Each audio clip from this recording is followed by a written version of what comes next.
Hi, welcome back to Christine's Home Affairs. I've got a little video on some techniques in dressmaking. This one is the difference between top stitch, understitch, if you don't stitch at all, and also the importance of stay stitching. So I'm going to show you how to actually do the techniques, how to do a top stitch, how to do an understitch, and also how to do stay stitching. So stay stitching is really important in your garment construction, where you have neck curves, armhole edges, waist curves, wherever else there might be curves on your garment. So stay stitching is the first thing that you will do when you have any curved edge on any of your garments. So I'll show you what to do with that right now. Stay stitching is super important on your clothes. If you don't stay stitch, wherever you've got neck curves, armhole curves, waist curves, you're going to distort your fabric if you don't stay stitch it. So you can see how the neckline has quite a bit of give here. When we sew, we have a tendency to pull our work a little bit too much, and if you don't stay stitch, it's going to distort your neckline. So to stay stitch, we want to come in a little bit less than what our seam allowance is. So if your seam allowance is 5/8 of an inch, then stay stitch about 1/2 inch. So you just, with a longer stitch but not a basting stitch, just stitch all the way around your curve.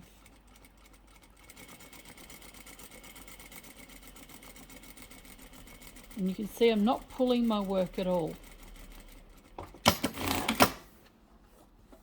Now that has stabilized my neck area, so I can go and do my facings or put a bias neck edge, whatever I like now. But at least this is stabilized, and when I sew, I'm not actually going to pull it out of shape.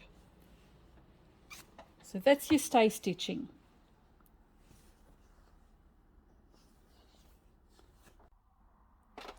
Now, while I've got your undivided attention, I'm going to show you the difference between clipped curves and unclipped curves. So it's really important on your necklines, armholes, anywhere you've got curves, to actually clip your edges. So what we want to do is just clip in really close to the stitching line, but not onto the stitching line.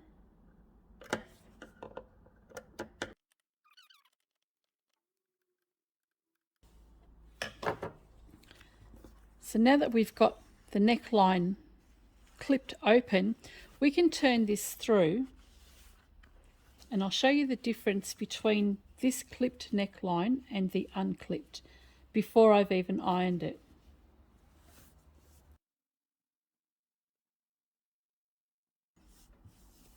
So it does need a good press, but that's the clipped curve, and this one here I'm going to turn it through without clipping, just to show you the difference and how important it is to actually clip your curves.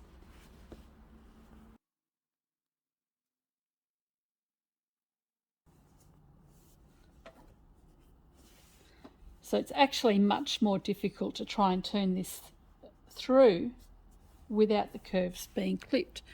And I think you can see there's a ridge just here,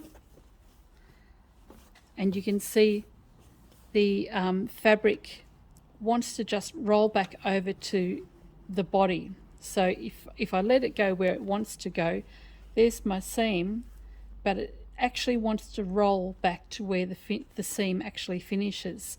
So this is your unclipped curve. Oops. Which is really difficult to sit down, and it creates all of these ripples along the edge of your fabric or the edge of your neckline. That's your unclipped, and this is the clipped one. Okay, it still needs to be pressed, but there's a huge difference in how it sits, and you can see that that one there will sit on the seam line. Of course, I've got to do my understitching or my top stitching as well. So huge difference between clipping your seams and not clipping your seams. Top stitching it can be decorative, or it provides this function of keeping your facing stitched down and also prevent that from rolling to the front. So top stitching doesn't give you as professional a finish as what your understitching does, but it still provides an important role in your sewing. Now for top stitching, it's really important to make sure that you actually press your facing down. So I've taken this to the iron and I've pressed it, and you can see the stitching line is just a thread's width under the actual neck. So we don't want the stitching line to be visible on the outside. Determine where you want your top stitch distance to be from the edge, and I'm just going to go probably about 1/4 of an inch or just under 1/4 of an inch from the edge, and follow that curve all the way around your neckline and try to get it as even as possible all the way around.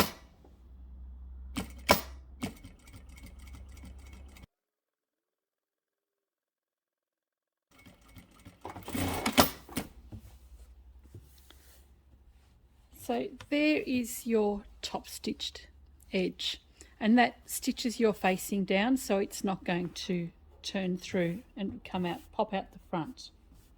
Understitching is a line of stitches sewn close to the neck edge underneath the actual garment.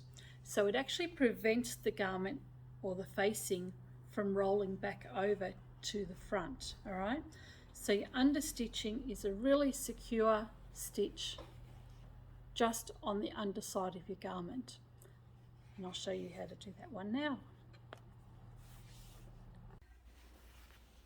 To understitch your work, what you need to do is make sure that the facing is facing away from the main body of your fabric or body of your garment. So when we fold the facing across, we want to make sure that that stitch seam is actually sitting right underneath. So if I just finger press that to show you the underside, we want this seam here to be facing away from the main body of the dress, and that little seam there is going to be stitched onto the facing, and that's called understitching. So we'll sew really close to the edge of the stitching line, probably about 1/8 of an inch from the edge, and that's just going to secure that seam to your facing.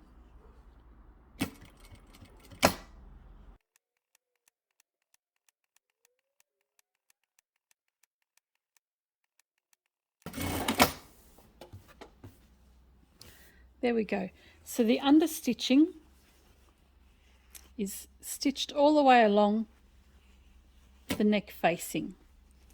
And you can see straight away when I understitch this, it actually wants to sit straight away underneath the garment. It's much better finish on any garment that you'll make. So once I've pressed this, it won't want to roll forward. It'll actually look really, really nice. Now, this one here, I've done nothing with it. I've clipped the curves, done my stay stitching, and that's it. So there's no understitching, there's no top stitching, and if you don't either understitch or top stitch your garment, you can see that the facing wants to roll forward, okay? It doesn't stabilize your neck edge or your armhole edge at all, and nothing prevents it from actually rolling forward, especially once something's been washed a little bit and the seams start folding across. So there's just no stability in your garment whatsoever if you don't either understitch or top stitch. And this has been pressed, but you can see that it doesn't actually sit that well either on your garment. So if I turn this across that way and we imagine the table as being our body, you can see there's quite a bit of a gap between the neck edge and the table, or our pretend body. So it doesn't actually sit nicely against your body, and it actually bulges out a bit just in this area here. So that's doing no top stitching and no understitching. So this is a nothing. This one is your top stitch. So that sits nice and flat against the table or against the body, and can either be decorative or serve the function of keeping your facing down. And the next one, which is your understitch,